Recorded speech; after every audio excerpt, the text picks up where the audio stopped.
इस आशीषित सुबह में हमारे ध्यान को परमेश्वर के वचन की तरफ लगाने का जो अवसर मिला है, उसे याद कर प्रभु की स्तुति और महिमा करें। आइए हम फिलिपियों की पत्री 4 अध्याय 3 आयत से पढ़ें।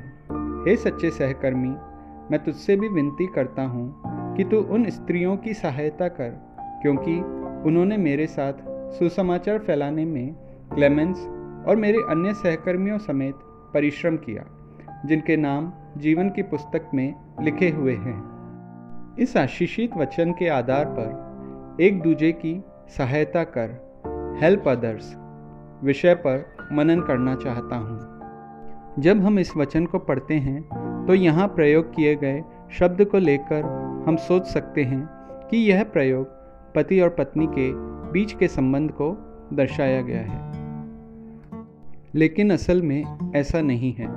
सहकर्मी का अंग्रेजी प्रयोग जुआ उठाने में साथ देने वाला, ट्रू योक फेलो के रूप में आया है, यानी एक साथ जुआ उठाने वाला। सुसमाचार प्रचार में एक साथ मिलकर जुआ उठाने वाला। वे सुसमाचार के प्रति संगी हैं, मित्र हैं। सुसमाचार का जुआ उठाने वाले बहुत से होंगे, पर फिर भी वास्तव में जुआ उठाने वाले गिनती में बहुत थोड़े हैं। शायद हो सकता है कि यहाँ फिलिपी के इफ्रेदितुस के विषय कहा जा रहा हो। चाहे कोई भी क्यों ना हो, वो व्यक्ति वास्तव में जुआ उठाने वाले का सच्चा साथी है। अब सच्चा साथी से प्रेरित पौलुस क्या कहना चाहते हैं?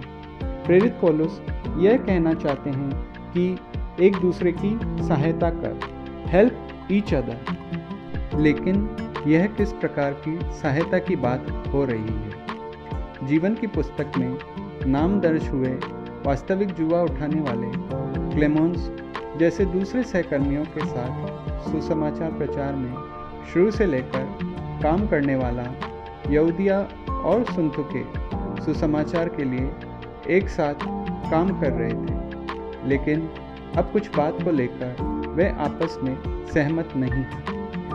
प्रेरित पौलुस कहते हैं कि उनकी मदद कर जो एक दूसरे के साथ सहमत नहीं हो पा रही है, एक साथ जिनकी सोच नहीं मिल पा रही है, अलग अलग विचारधाराओं के साथ रहने वाले हैं, जिनकी एकता समाप्त हो चुकी है, उनकी सहायता कर। हमें ऐसा नहीं होना चाहिए कि किसी एक का पक्ष लेकर उसे विजय दिलाएं, और यह भी नहीं कि किसी एक को पराजित कर दूसरे को विजय दिलाने का प्रयास करें, बल्कि उन दोनों को एक मत में लाकर एक ही विचार के साथ सहमत कराकर आगे बढ़ने के लिए सहायता करें, उनकी मदद करें। यह इस कथन का तात्पर्य है।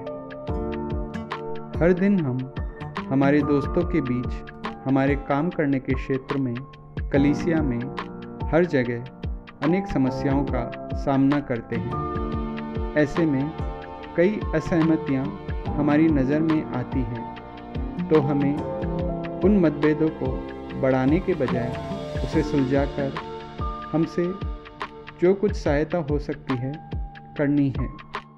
सच में सच्चे सहसाथी या फिर सच्चे सहकर्मी वास्तव में शांति लाने वाले बनेंगे।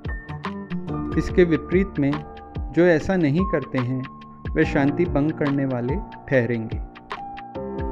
आज जब हम अपने मनन को यहाँ समाप्त करते हैं, तो आओ हम अपने आप को जांच कर देख लें। क्या हम वास्तव में शांति बनाने वाले हैं, ए ट्रू पीस मेकर, या फिर शांति भंग करने वाले पीस ब्रेकर्स हैं? समस्याएं हमारे कारण बढ़ने वाली नहीं, बल्कि सुलझकर समाप्त होने वाली बने। हम शांति लाने वाले बने। आज की सुबह इस वचन को सुनने के साथ आइए हम परमेश्वर से दुआ करें। परमेश्वर, मुझे आप एक हथियार के समान बनाइए, एक मेल कराने वाले के समान बनाइए। बहुतों की समस्याओं को सुलझाकर मसीह में दृढ़ करने वाले के समान मुझे बनाकर इस्तेमाल करें। इन वचनों से प्रभु आज की सुबह हम सबको आशीष दे। आइए हम प्रार्थना करें। हे पिता परमेश्वर, हम सभी को शांति बनाने वाला, पीस मेकर, मेल मिलाप कराने वाला बनाकर आपके राज्य में बहुतायत रूप में इस्तेमाल करें। प्रभु यीशु मसीह के नाम से मांगते हैं, आमीन। आप सभी का दिन आशीषित हो। जय मसीह की।